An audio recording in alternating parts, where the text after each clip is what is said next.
What's up, creatives? Welcome to my YouTube channel once again. My name is Ronald. It's been a while, guys. In case today is your first time visiting my channel, make sure you subscribe to my channel for more videos like this. Okay, so in today's tutorial we are not going to waste much time. We are going to recreate everything. Okay, I created this artwork not long ago, but then I couldn't do a tutorial on it. I couldn't record because the client needed it urgent. So what I'm going to do is to recreate everything. Let's do everything together. How I created the background, the abstracts, the tone paper abstracts, and all that. Okay, so without further ado, let's get started. So first of all, hit on create new to create a new document, as we always do. Let's rename this to eyeball or something. So eyeball is cool.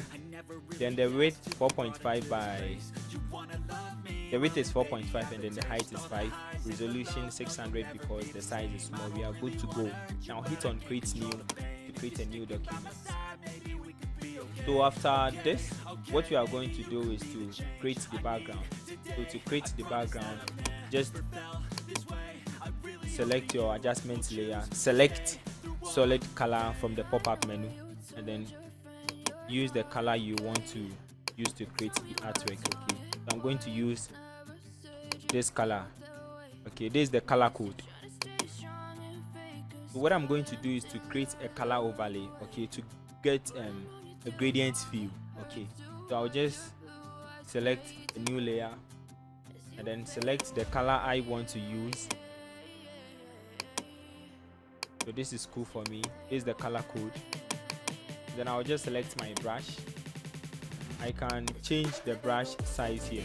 Okay, or better still, I can use my brackets open and then brackets close to increase or decrease the size of the brush. Okay, then I'll just click inside the document. Now it has given me a gradient view. Okay, so what I'm going to do is to bring in this image, background image here. Okay, I will add it to the description so that you can download and then try your hands on it. So there is it. Then I'll just rasterize the image. Okay, then let me change it to soft light.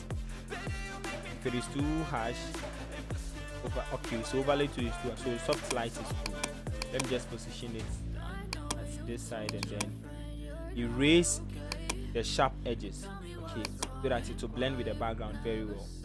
So to do that, select eraser tool, then make sure you reduce your brush a little bit, then erase the portion you don't want.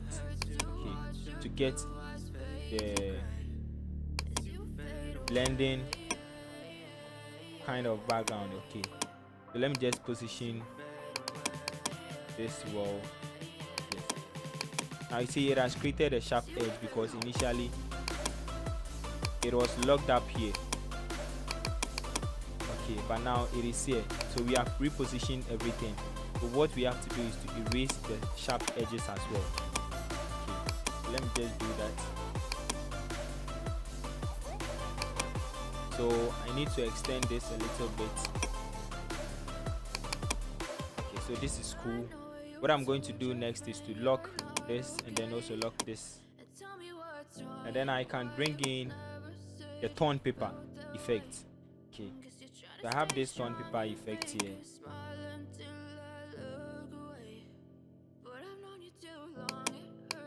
So the first thing I will do is to rasterize it so that I'll be able to have control over the abstract. Okay, select my eraser tool and then select magic eraser tool from the pop-up menu. Just a single click will neglect or remove all these things. Okay, the unwanted tones. So what I'm going to do is to color overlay it to white.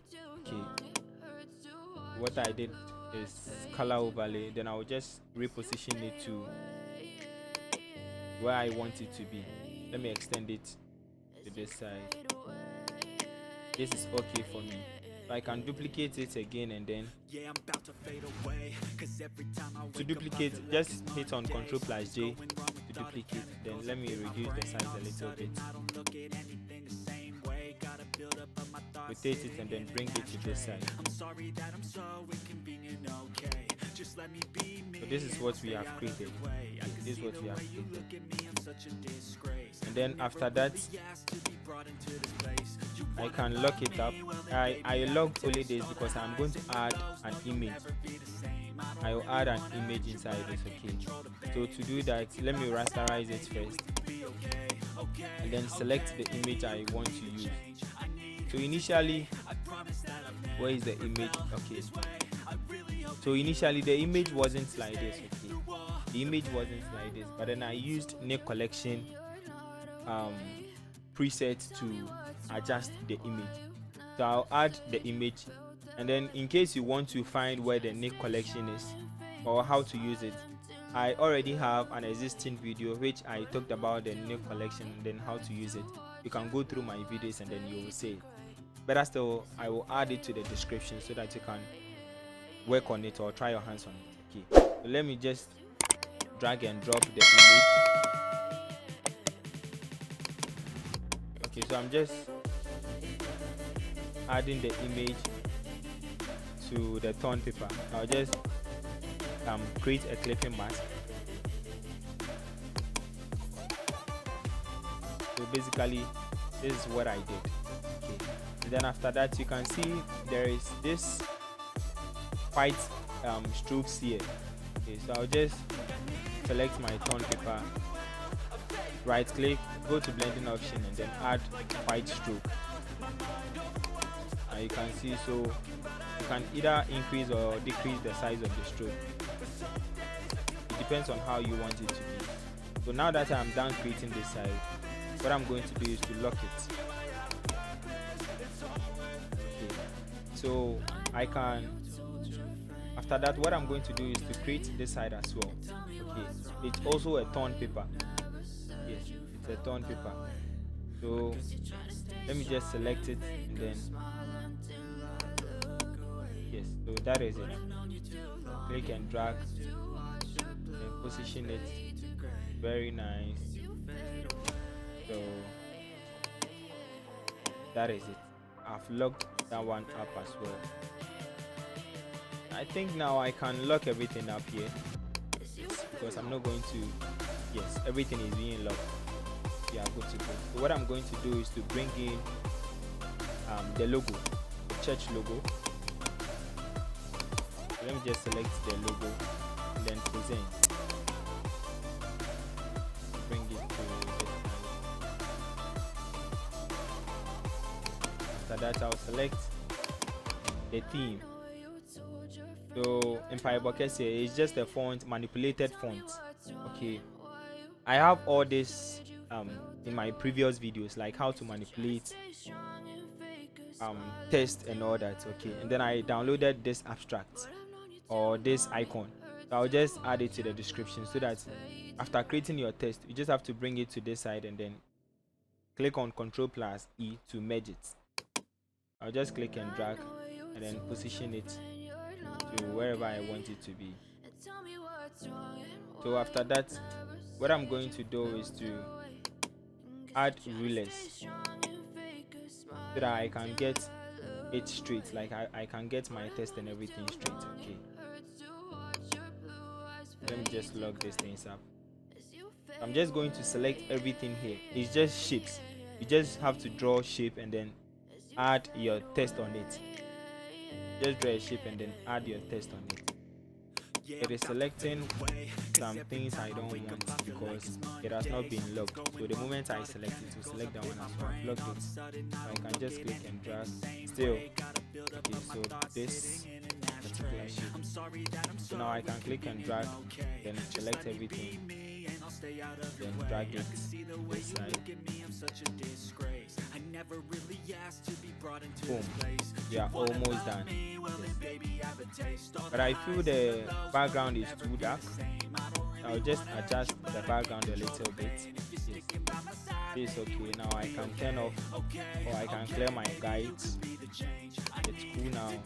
And what I'm going to do is to add the half tone effect. Normally I do add it to my designs just to get a different feel or different view. So what I'm going to do is to go to layers and then select new adjustment layer from the pop-up menu.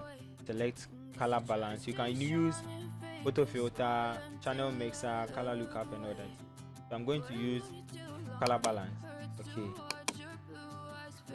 so after that, let me just use black as my foreground color, and then also create new layer on top of the color balance. Go to edit, fill, and then change the content from normally you see either content awareness or maybe foreground color. So you just have to change it to 50% gray. Hit on OK. Go to filter, and then go to filter gallery.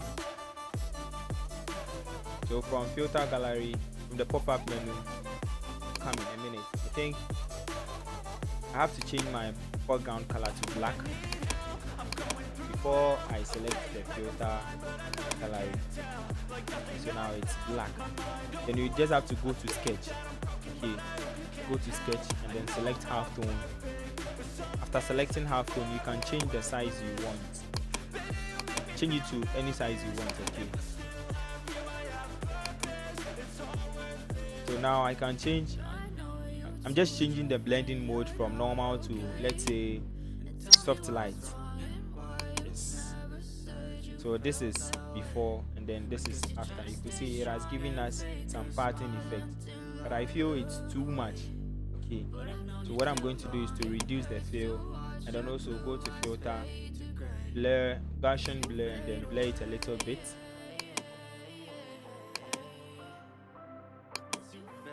So what I'm going to do next is to just add saturation, a little bit of saturation to get the colors well. Okay. Yes. It is very small, but then it is giving the design a different view. So basically, this is how I created the Fireball Kessie flyer.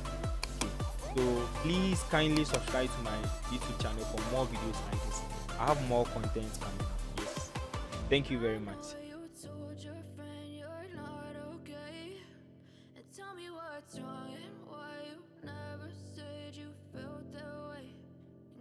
Try to stay strong and fake a smile until I look away.